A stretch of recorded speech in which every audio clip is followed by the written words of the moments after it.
जवेरी साहब सदर supreme court bar association, मुख्तदार साहब सेक्रेटरी जनरल, साबिक सदूर आमिर खान साहब, अकरम शेख साहब और काजी अनवर साहब, brother lawyers and sister lawyers, मैं सबसे पहले शाबाश देना चाहता हूं जो बार एसोसिएशन की आउटगोइंग कैबिनेट है। ये इनके दौर का दूसरा लॉयर्स कन्वेंशन है। मैं सिर्फ, चूंकि मैं कभी बार का इलेक्शन नहीं लड़ा, मैं सिर्फ वोटर हूं, इसलिए जो बार बुलाए मैं आ जाता हूं। मैं इनको खराज तहसीन बात इस पे भी पेश करना चाहता हूं कि इन्होंने एक दुरुस्त रास्ते का इंतखाब किया, एक सही जगह पे खड़े हुए, बार को डीपोलिटिसाइज किया और कॉन्स्टिट्यूशनलाइज किया।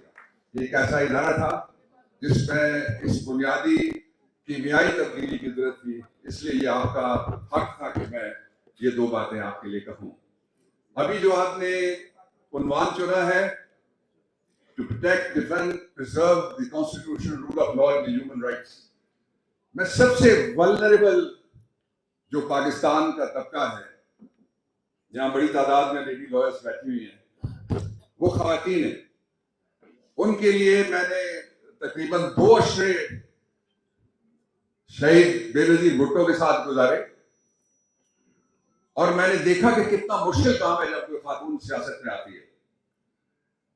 इस वक्त पाकिस्तान के सबसे बड़े सूबे में, एशिया के अंदर सबसे बड़ी तादाद में जो सियासी पॉलिटिकल प्रिजनर्स हैं, प्रिजनर्स ऑफ कॉन्शियंस हैं, वो खवातीन हैं। और अलमिया देखिए, सितम देखिए, कर्ब देखिए, अलम देखिए, गुस्सा नहीं तो रंज देखिए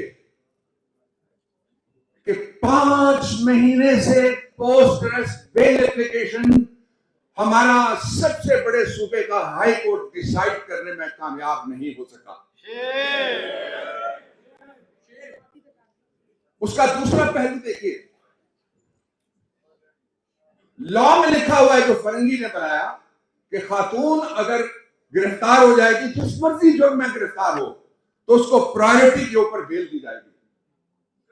बेंच बैठता है, बेंच उठ जाता है, बेंच आता है, बेंच टूट जाता है। ये कोई न सकते कि वकीलों से ज्यादा इस काम को कोई समझता है। इस पाकिस्तान का कोई औहदा, कोई चीज ऐसा नहीं रहा जो जाके कभी ना कभी किसी वकील के चैम्बर और दरवाजे पे जाके इंसाफ के लिए खड़ा नहीं हुआ। कोई महकमा नहीं बचता जो आपके दरवाजे पे नहीं आता।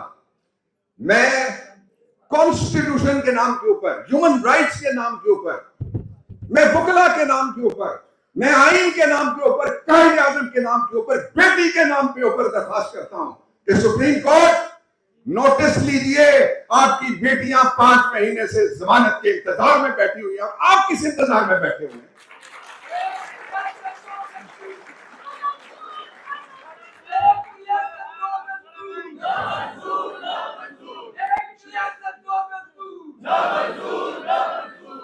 दूसरा, आजकल बात होती है, कुछ दिन पहले तौफीक आसिफ मेरे पास आए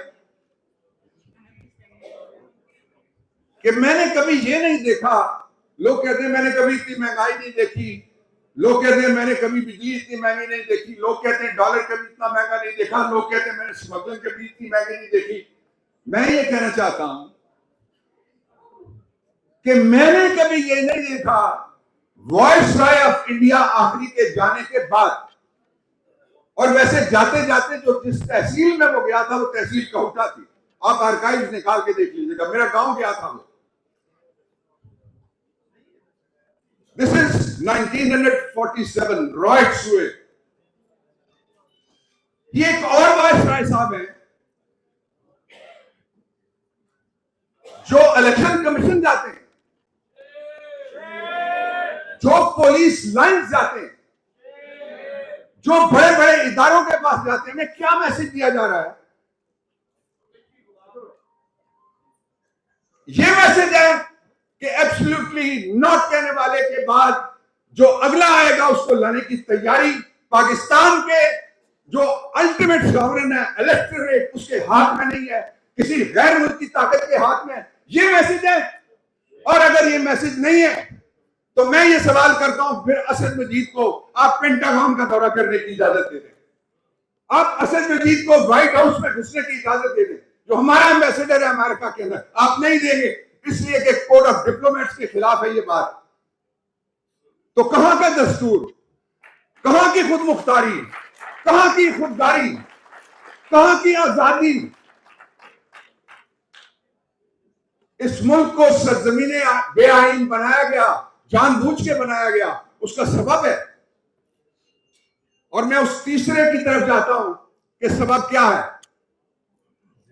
सबब यह है कि दस्तूर हो तो फेयर ट्रायल होता है, दस्तूर हो तो रूल ऑफ लॉ होता है, दस्तूर हो तो अदालत देर नहीं लगाती, दस्तूर हो तो बंदे गायब नहीं होते, दस्तूर हो तो परवेज इलाही केस नहीं होता, दस्तूर हो तो बच्चियों को बार बार एक केस से निकल के दूसरे केस में गिरफ्तार नहीं किया जा सकता।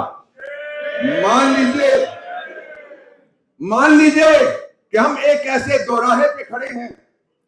मैंने इतनी जिंदगी इस प्लेनेट पे और अंडर दी सन गुजार ली है कि मुझे कोई इस बात की कतई परवाह नहीं है कि सिवाय अल्लाह के जिसके पास और जिसके कब्जा कुदरत में मेरी जान है, मुझे किसी और की परवाह हो सिवाय एक चीज के। ये मुल्क हमारी आखिरी ऑप्शन है, पहली ऑप्शन है, आखिरी पनाहगाह है, पहली पनाहगाह है, आखिरी सहारा है, पहला सहारा है। और इस सहारे को जोड़ने के लिए अवाम और सरजमीन, रियासत और लोग, जुल्म और मजलूमियत, इसके दरमियान बैलेंस लाने वाला सिर्फ और सिर्फ एक मुआहदा है, उसको कहते हैं दस्तूर पाकिस्तान। और मैं आखिर में सेक्रेटरी जनरल साहब खत्म करने लगा, दो बातें मैं कहना चाहता हूं। जोरा निगाह ने कभी कहा था, सुना है जंगलों का भी कोई दस्तूर होता है, सुना है जंगलों का भी कोई दस्तूर होता है, सुना है शेर का जब पेट भर जाए तो वो हमला नहीं करता, घने पेड़ों की छांव में वो जाकर लेट जाता है। ये मुल्क कैसे भूखे शेरों के हाथ आ गया? डॉलर, तेल, पेट्रोल, केरोसिन, चीनी, आटा, लोग क्या खरीदे, कहां से खरीदे, किसकी तरफ देखें, किससे मदद आएगी सिवाय परवरदिगार के। और आखिरी बात जो मैं कहना चाहता हूं,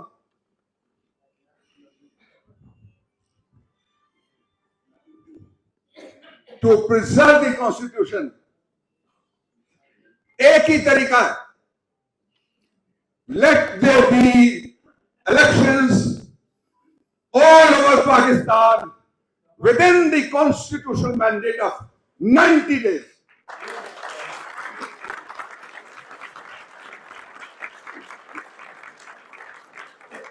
और किसी ने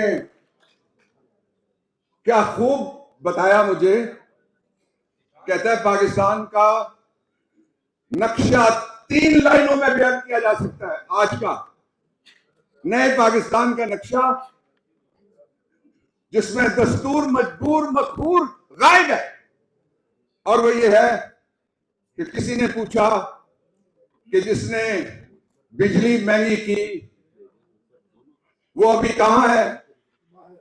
उसने कहा अभी लंदन है। उसने कहा जिसने पाकिस्तान में दहशतगर्दी की वो कौन है? उसने कहा अभी अंदर है। तो उसने कहा जो रूल ऑफ लॉ मांगता है, फेयर ट्रायल मांगता है, अभिनंदन को मिला और उसको नहीं मिला जो अटक जेल में अभी अंदर है।